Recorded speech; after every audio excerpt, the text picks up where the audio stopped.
pessoal, eu sou a professora Cíntia. Nós estamos comentando aí algumas questões do Enem 2020 no conteúdo de matemática. Eu estou me baseando aí pelo caderno cinza, né? A matemática que foi no segundo dia de aplicação. Nós vamos comentar a questão número 138 do caderno cinza, que diz que enquanto um ser está vivo, a quantidade de carbono 14 nele existente não se altera. Quando ele morre, essa quantidade vai diminuindo.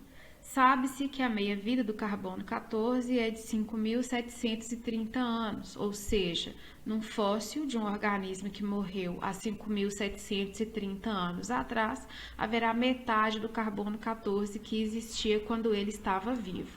Assim, cientistas e arqueólogos usam a seguinte fórmula para saber a idade de um fóssil encontrado. A fórmula está aqui, né? Esse QT igual ao Q0 vezes 2 elevado a menos T sobre 5.730, em que T é o tempo medido em ano, o QT é a quantidade de carbono 14 medida no instante T e o Q0 é a quantidade de carbono 14 no ser vivo correspondente. Um grupo de arqueólogos, numa de suas expedições, encontrou 5 fósseis de espécies conhecidas e mediram a quantidade de carbono 14 neles existente. Na tabela, temos os valores juntamente com a quantidade de carbono 14 nas referidas espécies vivas. Então, a gente observar na tabela, nós vamos ver que temos aí, para cada fóssil, a quantidade de carbono 14 quando ele ainda era vivo e a quantidade de carbono 14 que vai ser medida no instante T, né? Observando o fóssil 1 e jogando aí os seus valores na fórmula, nós vamos ter então que 32, que é a quantidade de carbono 14 no instante T, tem que ser igual a 128 vezes 2 elevado a menos T sobre 5.730, como está aí colocado na fórmula.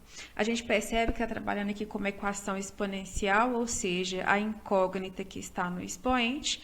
E quando a gente está falando nesse tipo de equação, a gente vai falar aí, a gente vai trabalhar com a potência, né? A gente vai lembrar aí das regrinhas de potência, das propriedades. Então, para isso, a primeira coisa que eu vou fazer aqui na resolução dessa questão é fatorar os valores aí de 32 e de 128. Então, fatorando aqui, olha, o 32, a gente lembra que fatorar significa dividir pelos números primos, né? Os fatores primos. Então, dividindo aqui o 32 por 2, a gente vai ter 16. 16 por 2 tem 8. 8 por 2 dá 4.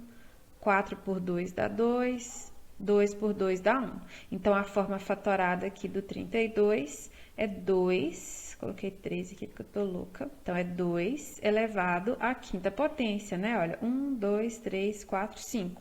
O 2 repete aí 5 vezes. Então, aqui nós teríamos 2 elevado à quinta igual, fatorando 128, ó, a gente pode dividir também. Então, dividindo por 2 dá 64. Dividido por 2 dá 32, e aqui eu nem preciso terminar a conta, né? Eu já sei que o 32 é 2 à quinta, então basta eu acrescentar aí mais 2 valores ao expoente, então eu vou chegar à conclusão aí que o 128 é 2 elevado à sétima potência. Então, vou colocar aqui, ó, igual a 2 elevado a 7 vezes 2 elevado a menos t sobre 5.730. Por que a gente fez isso? Porque agora eu vou trabalhar com a propriedade da potência. A primeira propriedade aqui, olha, que se eu tenho aqui a multiplicação de potência de base igual, eu posso conservar a base e somar os expoentes, né? Então, aqui eu tenho 2 à quinta igual a 2 elevado a 7 mais menos t, né? Mais vezes menos, então fica menos aqui, ó. Então, fica menos t sobre 5.730. E como eu tenho aqui também essa igualdade de potências de base igual, eu posso aqui cancelar a base e igualar os expoentes. Então, 5 é igual a 7 menos t sobre 5.730. Eu posso passar esse 7 subtraindo, né? Então, fica 5 menos 7 dá menos 2, igual a menos t sobre 5.730. Vou multiplicar por menos 1 aqui, porque a gente vai ver que no final vai dar tudo positivo. Então, é a mesma coisa que 2 igual a T sobre 5.730.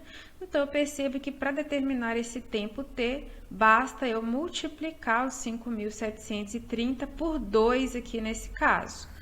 No nosso primeiro fóssil, isso vai dar 11.460 anos.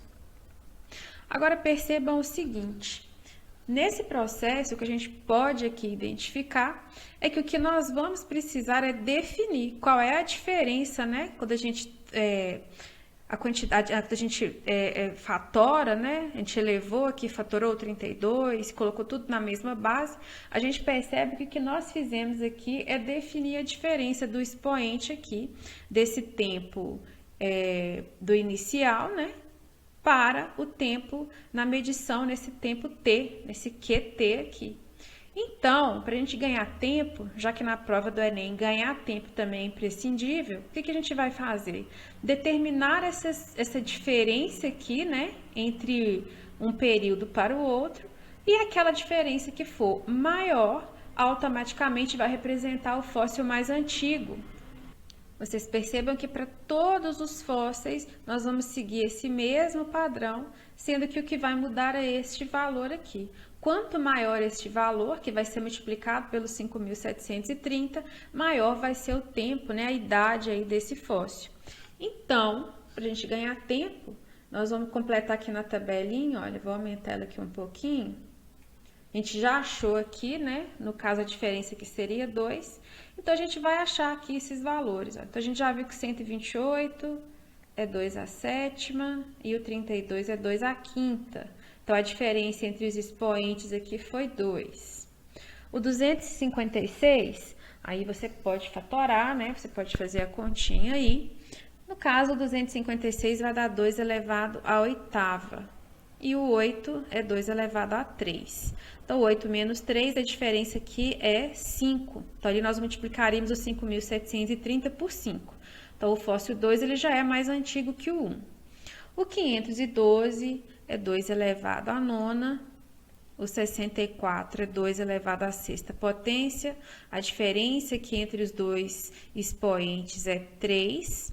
O 1024 vai ser 2 elevado à décima potência. O 512, já viu que é 2 elevado a 9. Então, a diferença aqui é 1, né? 10 menos 9 é 1. O 2048 é 2 elevado a 11. E o 128, nós já calculamos também que é 2 elevado à sétima. Subtraindo esses dois valores aí, vai dar 4, né? 11 para 7 dá 4.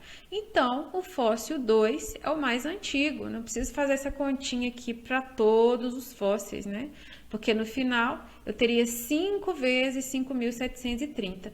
Como a gente não quer saber necessariamente a idade de cada fóssil, mas sim qual é o mais antigo, a gente já pode matar a questão aqui com a letra B, né? É o gabarito. O fóssil 2 é o fóssil mais antigo.